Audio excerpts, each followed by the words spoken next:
Hi friends, good evening. ఫేస్బుక్లో వచ్చినటువంటి ఒక కథను మనం ఇప్పుడు విందాము. ఖరీదైన కోడలు కథ టైటిల్ ఉన్నటువంటి వినేద్దాం. మరి ఇప్పుడు రామయ్య, భిక్షపతి. ఏంటి ఇంత ఆలస్యం?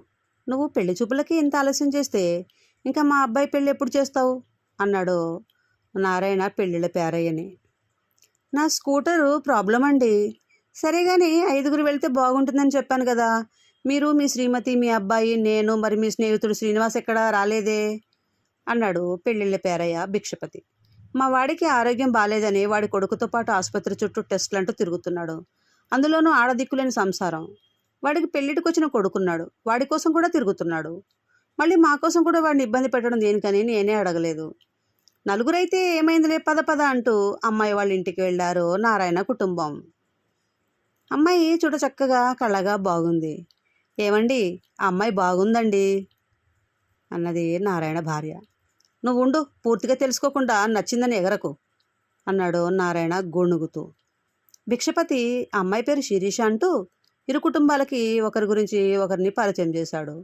ఇచ్చిన కాఫీ తాగి ఏ విషయం ఫోన్ చేస్తామని చెప్పి బయటకు వచ్చేశారు నారాయణ కుటుంబం. మార్గ మధ్యలో నారాయణ భిక్షపతితో ఇలా అన్నాడు. అమ్మాయి వాళ్ళకి ఓ 2 రోజులు ఆగి ఈ సంబంధం వద్దని చెప్పండి అన్నాడు. అదేంటండి, అమ్మాయి బాగుంది, మరీ అందగతే కాకపోయినా కళ్ళగా చక్కగా లక్షణంగా ఉంది, ఇంకేంటండి అన్నాడు. అప్పుడు నారాయణ, చాలే ఆపవయ్యా, ఏదో మంచి సంబంధం, ఒక్కతే కూతురంటే బాగా స్టేటస్ ఉన్నవాళ్ళు అయి ఉంటారనుకున్నా. ఇలా ఆర్టీసీలో ఉద్యోగం చేసి రిటైర్ అయిన మిడిల్ క్లాస్ అని తెలిసి ఉంటే అసలు వచ్చేవాడినే కాదు. పెద్ద కట్న కానుకలు ఇచ్చే కుటుంబం కూడా కాదు. ఇలాంటి వాళ్ళ ఇళ్లలో పిల్లని చేసుకుంటే రేపు ఏ మంచి చెడు చేయాలన్నా మాకు స్తోమత లేదంటూ తప్పించుకుంటారు. అమ్మాయి బాగా చదువుకుంది అంటే ఏదైనా పెద్ద కంపెనీలో ఉద్యోగమా అంటే అది లేదు.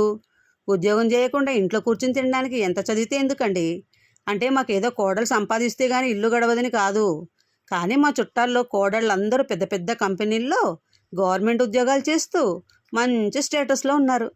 మా కోడలు కూడా అలా చేస్తేనే కదా మా చుట్టాల్లో మా స్టేటస్ నిలబడేది అని పెళ్ళిళ్ళ పేరాయి మీద అరిచాడు నారాయణ. ఇక చేసేది లేక భిక్షపతి అమ్మాయి వాళ్ళకి ఫోన్ చేసి, అబ్బాయి వాళ్ళు అంతగా ఇంట్రెస్ట్ చూపించట్లేదండి, ఇంకో సంబంధం ఉంది, రేపు నేను వచ్చి మాట్లాడతాను అని చెప్పి ఫోన్ పెట్టేశాడు. నిట్టూరుస్తూ ఫోన్ పెట్టేశాడు శిరీష తండ్రి. ఏమండి, ఈ సంబంధం కూడా పోయినట్టేనా? ఏంటండి, మన అమ్మాయి ఎంత లక్షణంగా ఉన్నా, మన కుటుంబానికి ఎంత పేరున్నా ఈ రోజుల్లో పెళ్లి కావడం కష్టమైపోయిందంటూ దిగులుగా కూర్చుంది శిరీష తల్లి. అప్పుడు శిరీష దగ్గరకు వచ్చి, అమ్మ, ఏదైనా లోపాలు ఉన్నవాళ్ళు బాధపడాలి, భయపడాలి. మనం ఎందుకు భయపడాలి? మనకు అంత మంచి జరుగుతుంది, నిశ్చింతగా ఉండు. నీకు నడు నొప్పికి ఒక పొడి చేసి ఇచ్చా, అది తినమని చెప్పాను, తిన్నావా అంటూ టాపిక్ డైవర్ట్ చేయడానికి చూస్తుంది శిరీష.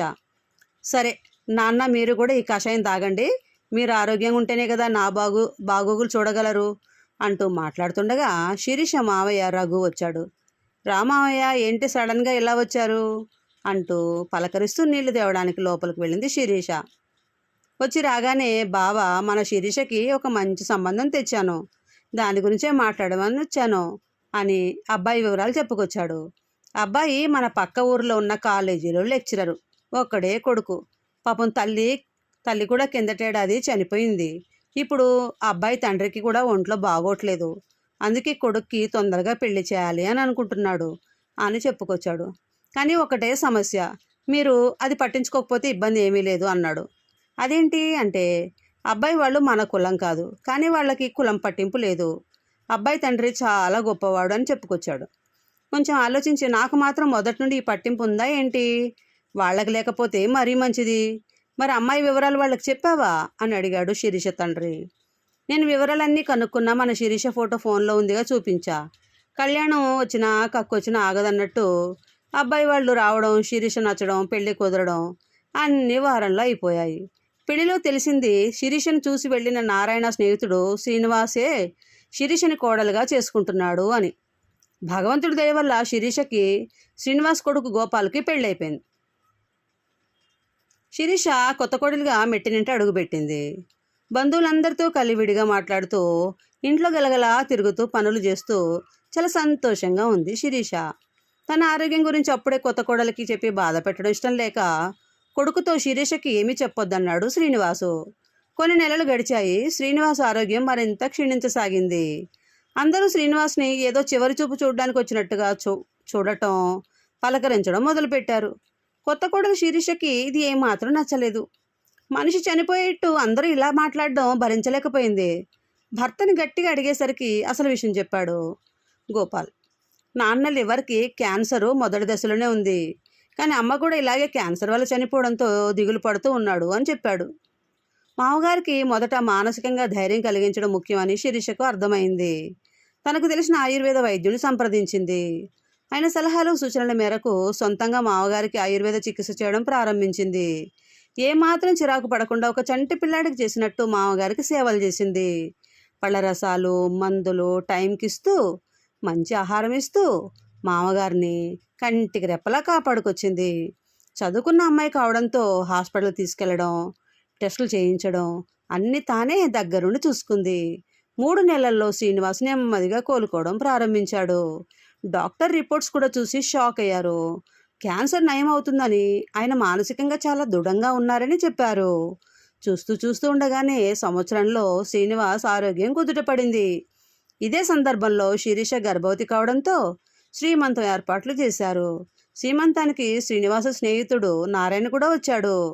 నీకే ఆరోగ్యం సరిగా లేదు, ఈ హంగులు ఆర్భాటాలు అవసరమా అన్నాడు నారాయణ. ఎవరు చెప్పారు? నేను ఇప్పుడు పూర్తి ఆరోగ్యంగా సంతోషంగా ఉన్నాను. నువ్వు మిడిల్ క్లాస్ అంటూ ఎగతాళి చేసిన ఆ కుటుంబం నుండి వచ్చిన అమ్మాయేరా నన్ను ఈరోజు బ్రతికించింది అన్నాడు శ్రీనివాసు.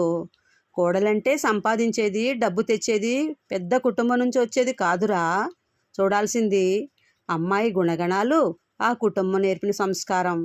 నా బంగారు తల్లి నా కూతురిలా సేవలు చేసింది అంటూ శిరీష గొప్పతనాన్ని నలుగురిలో గర్వంగా చెప్పుకుంటున్నాడు శ్రీనివాసు. దీంతో నారాయణ సిగ్గుతో తలదించుకున్నాడు. ఇంతకీ మీరు ఒక్కరే వచ్చారేంటండి? మీ భార్య, కొడుకు, కోడలు ఏరి నారాయణ గారు అని అక్కడ ఉన్న వాళ్ళు అడిగారు. మా కోడలికి ఆస్ట్రేలియాలో ఉద్యోగం, మా వాడిని కూడా ఆస్ట్రేలియా తీసుకెళ్ళింది. మా ఆవిడకి షుగరు, మోకాళ్ళ నొప్పులు, ఒక చోట నుండి ఇంకో చోటుకి కదలలేకపోతుంది. ఇంట్లో పని మనిషికి ఇల్లు, ఇంటి పని అప్పచెప్పి నేను వచ్చాను అని చెప్పుకొచ్చాడు నారాయణ.